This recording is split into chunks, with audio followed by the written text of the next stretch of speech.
name is LOIS CHINWENDU. And another thing I want to say is thank you, Auntie Riches, for this moment. It's the privilege for me like this. I never expected to sit down and somebody interviews me. It's a privilege, yes. So thank you, Auntie Riches, for this privilege. Hello everyone, my name is Riches Docas and I'm the host for today's online podcast. With me I have a guest speaker and we are learning how to introduce yourself. So over to you, ma'am. Please can you kindly introduce yourself to us? Okay, thank you so much. Hello everyone, my name is LOIS CHINWENDU, but during this podcast I will be going by the name LOIS the Voice, aka the Monetized Voice. So let's ride on. All right, thank you very much, Lois the Voice. We'll be asking her some few questions about her skills into voiceover, and we'll be asking her some few questions about her journey, what really drove her, what's her drive, what's her passion, what really led into this passion for voiceover. So, Ma, what was the drive? What was the passion for voiceover? Okay, to cut the long story short, since my primary school days, I've loved speaking so much, so well. So during my time in senior secondary school, I was involved in a club called Press Club. So on Thursdays, we normally come out to, say the news to students. And from there, I started learning how to stand before people and speak little by little. And at, my first year in school, I discovered something about myself that I'm this kind of person that can switch emotions. Yes, I can switch emotions, and I learned about voice acting that it goes hand in hand with emotions, because when you are angry, your voice is likely to sound angry, right? Yeah, sure. And when you are happy, there's someone will actually find that happiness in your voice. So that's how I started my journey, my voiceover journey. Yes.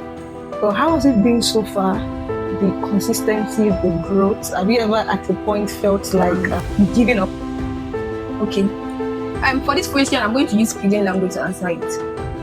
Yes. Okay. I'm a voiceover artist now, so you're supposed to expect this kind of thing. So, this journey, the easy. It has not been easy. Never been easy. When I started, I used to laugh at myself. I will record voiceover things. I will be like, this girl, what did they do? What are you really doing? What are you driving at? But as time goes on, I kept watching videos on YouTube, taking courses, and my voice got better. Yes, the texture of my voice got better, and I can switch to different moods, at a time, yeah. There was a time I tried doing voiceover. It was, I can't even explain. But I knew I recorded up to 10 to 15 times until I got a perfect one. I don't think my voiceover wasn't my thing. I wasn't my thing, but I think I watched you when you started doing the voiceover. And to date, and I've seen consistency, I've seen growth, I've seen how far you've gone with it. Mommy in Israel, your Facebook page, you've been doing so well there. And I could really say, yes, you've grown. We could literally see the growth in your voiceover. Thank you very much. The second question, how do you work with people during your project? I do see your interviews after Sunday service, interviewing people. How do you work with them? Do you feel like they're going to give you their audience, or is it all of them are giving their audience, or some persons just say they're not ready, they don't want to do it? How do you work with them? Okay, a few weeks ago, I think it's up to a month, I started this interview in my fellowship, my campus fellowship. So, and it's been going really good. I didn't think about, doing it for a long time, but it's been going really well. And I think it's not that stressful, because with the kind of person that I am, I easily, associate with people. I'm social. Yeah. And when I come with you with all laughter, I want to interview you now. Come, let me interview you. You don't have any choice. Unless you don't want to appear in camera. Like some people say that they don't want social media. So I respect their decisions. That's one thing. That's good. What tools do you actually use for editing your voiceover? Is there a particular tool you use for it? Okay, I have a tool that's an app a friend recommended, but I can't remember the name. Maybe we'll drop it in the comment section after this podcast. I don't know the name, but I record with it, then export to CapCut if I'm doing it with a video and we are good to go. Okay. Have you encountered any issues during your project or while editing? And how did you try to manage that problem or the issue? Okay, so when I started at the beginning, I noticed that I sounded so much like you could hear where I'm coming from my voice. Okay. I'm an Igbo person, and when I'm voicing a script, it affects everything about the voicing. So when I listen, I delete. I try to sound more, when they hear the voice, they say, okay, this is a normal person. Yeah. I want a kind of voice whereby someone will not be able to dictate that, this guy is from Akwa Ibom, no, this one is from Igbo, the thing is too Igbo, let it be. That's the problem I've been experiencing before, but as time goes on, I've been adjusting.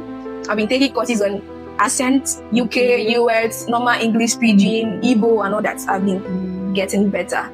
Yes. And the one other thing, the problem I face is while recording sometimes, because I record with my phone, there is this echo that comes in and you have to delete everything. And there is another thing is you have this sound of all those small sounds in between. You have to trim cuts because I do my thing myself for now until God blesses us with everything that we need. So okay. And we don't see any issue with it. Like if you do a project today, how many days does it take you to actually edit or trim your videos? Then you post it online? Okay, the thing is that what determines this process is when the client needs the video. Okay. When the client needs the video and how busy or less busy I am. If the client needs the video as soon as possible and my schedule is free, I just try my best. Sometimes it takes me sleepless nights to achieve those voiceovers that you will hear about and see on Facebook. So can you actually advise someone to take up this course, this voiceover as a course or as a skill? Okay, there are some few persons that have been coming to me to teach them. But during those periods, I told them that I am still working on myself. Okay. But recently, someone wanted to pay my start letter, but I asked her not to pay yet until she's ready to start. So voiceover is something that is not very rampant in Nigeria. I don't think it is. But when you go outside the country, the cartoons you listen to, the voices you hear on the radio, all of it are voiceovers. Yes. The Lion King, Mufasa, the Lion King, that just they were actors that voiced those animals. Yes, those animals they show, those lions. So those are levels in voiceover. So I am advising people you can actually learn this skill because it's fun. When you are voicing, you have to switch emotions. It's very fun. So you can learn it. Can you monetize this voiceover skills? Be doing what's going to pay now. Why will I be doing what not to pay? See, I cannot be doing this Nigeria. I cannot be doing what does not pay. Will you be doing what does not pay? No, you're not. So it pays. Yes. I remember one of the voiceovers I did for a brand that says iPhone. I did it for free. Okay. But the man contacted me and said, "Oh, you did a very good job. Send your account number."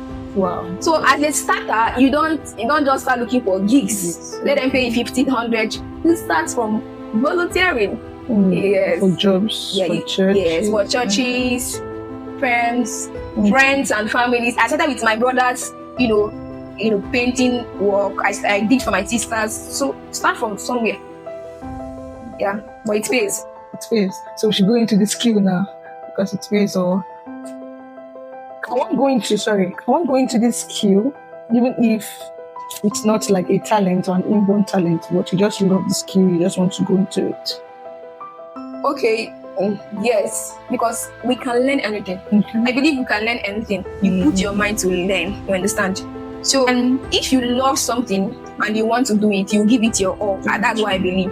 Because I love this voice acting, that is why I was doing it and, keep doing it. Even after sounding so boring, I keep trying. So if you love it, you can go for the course. Okay.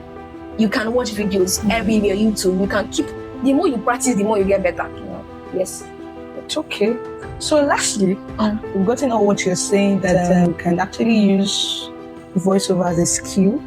It can also be monetized. We also said you had the passion, you're driven by that. So what's your advice now to students or to our viewers about voiceover? Should we take up voiceover as a course, or we should just look for other skills in tech to actually take over all? Should we take it as a main course and other skills as a side course? Okay, voiceover goes with is a part of tech.